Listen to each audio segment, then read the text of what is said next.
Welcome back to the deep dive.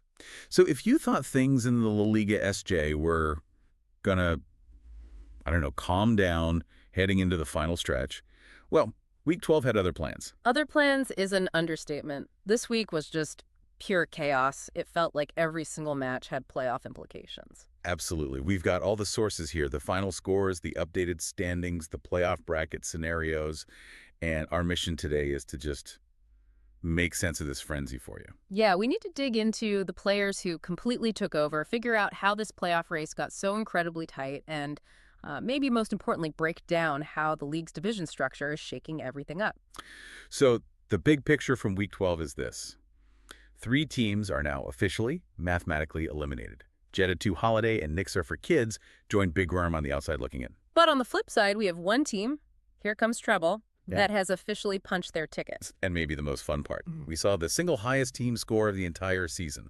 So let's start there. Let's start with the fireworks. You have to. You just have to start with the Rock Lee versus Tua Girls 1 Cup game. I mean, the final score was 157.72 to 152.36. That's just an absurd scoreline.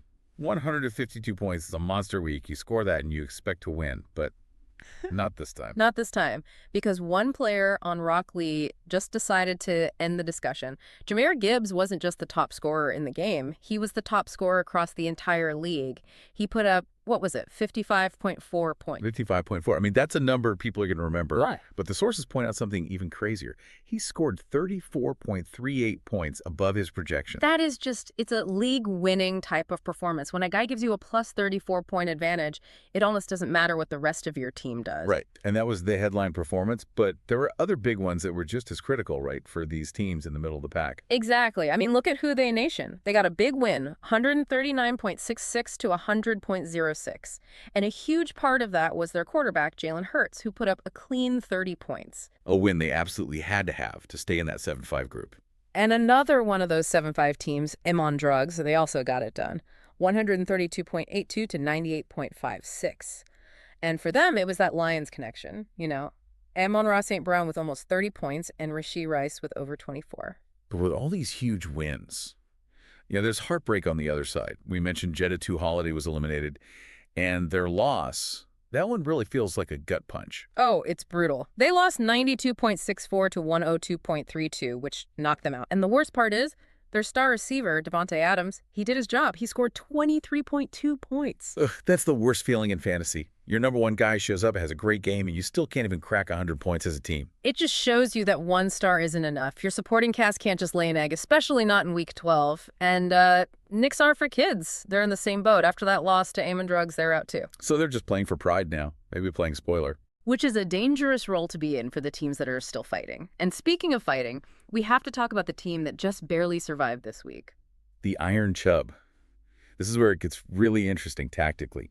Their win wasn't flashy, 103.06 to 96.02 over Timothy Tip Top Team, but it was vital. It was a season saver. And we have the source here. Coach Gabe said before the match, and I'm quoting, "Beat him once he can do it again." And he did it. His team delivered. They're at 6-6, and they are still alive. But, I mean, barely, right? Their road ahead is just brutal. Oh, it's a gauntlet. They're the 7th seed, just on the outside. And now they have to play Who They Nation in Week 13 and Amon Drugs in Week 14. 2 absolute must-wins against playoff teams. Zero margin for error. Which really gets to the heart of this whole playoff race. The source material had a very colorful way to describe it. It did. The direct quote was that the race is butthole tight. I mean, that about sums it up, doesn't it? The stress level for those teams in the 5th, 6th, and 7th seed spots must be through the roof. And you can see that stress playing out. We have this great little anecdote from the coaches' chat about that huge Rock Lee versus Tua Girls game. Oh, yeah, the story about Coach Ant. What happened there? So Coach Ant from Tua Girls 1 Cup was apparently, trolling Coach Loss from Rock Lee all day Sunday, feeling pretty good about his team, putting up 152 points. As you would. As you would. But then Sunday Night Football ends, the final scores lock in, and he loses by 5 points. Immediately. And, I mean, the second the game was over, he just went on Do Not Disturb. That's it. Radio silence. The ultimate sign of a fantasy football defeat. Yep. No Monday night players left to save him. Just the pure, raw emotion of a soul-crushing loss. It tells you everything about the stakes right now. It really does. So let's pivot from the drama to the actual structure here. Let's look at the standings because that's what dictates everything from here. Okay, so at the top, you have Here Comes Trouble leading the league at 9-3. Then you have two teams at 8-4, two a girls, one cup, and Timothy Tip Top Team. And then that long jam we were talking about. Iman Drugs, Houthi Nation, and Rock Lee, all tied at 7-5. And the Iron Chub, hanging on for dear life at 6-6.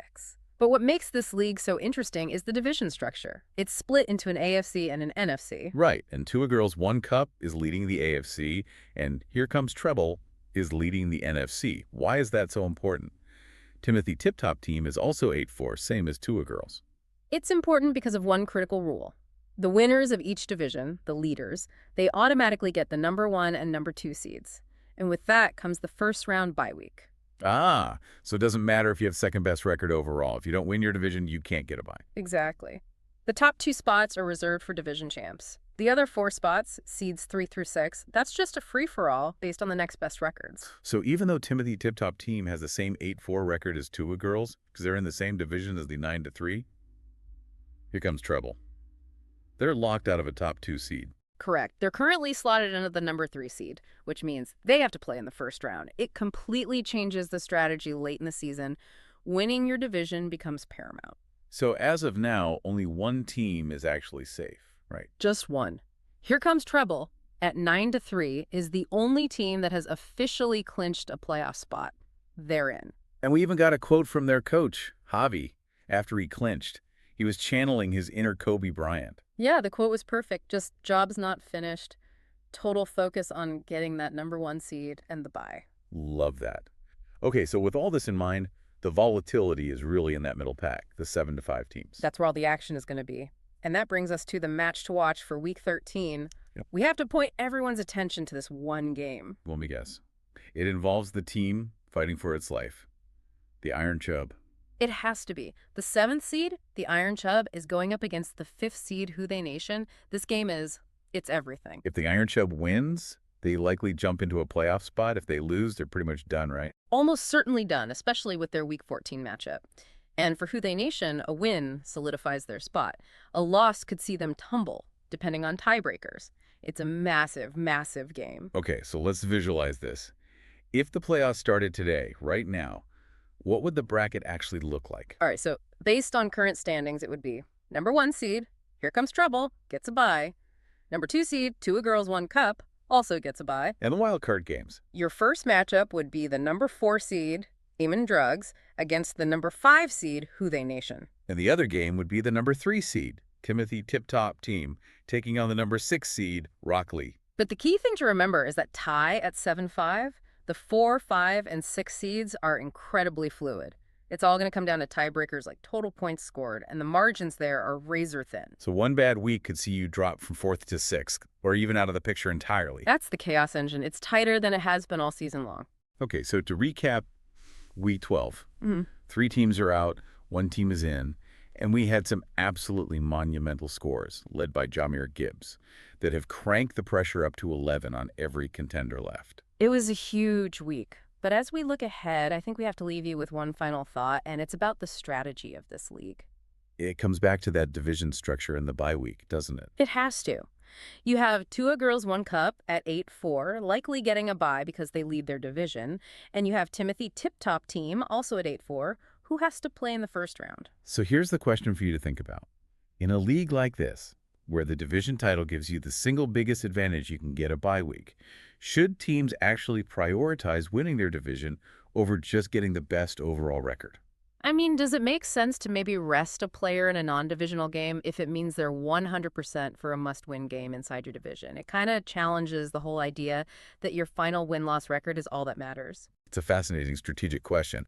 Something to keep in mind as we watch this all play out, starting with that critical Iron Chub versus Houthi Nation game. That game is going to tell us a whole lot. We will be back to break down all the results right here on The Deep Dive.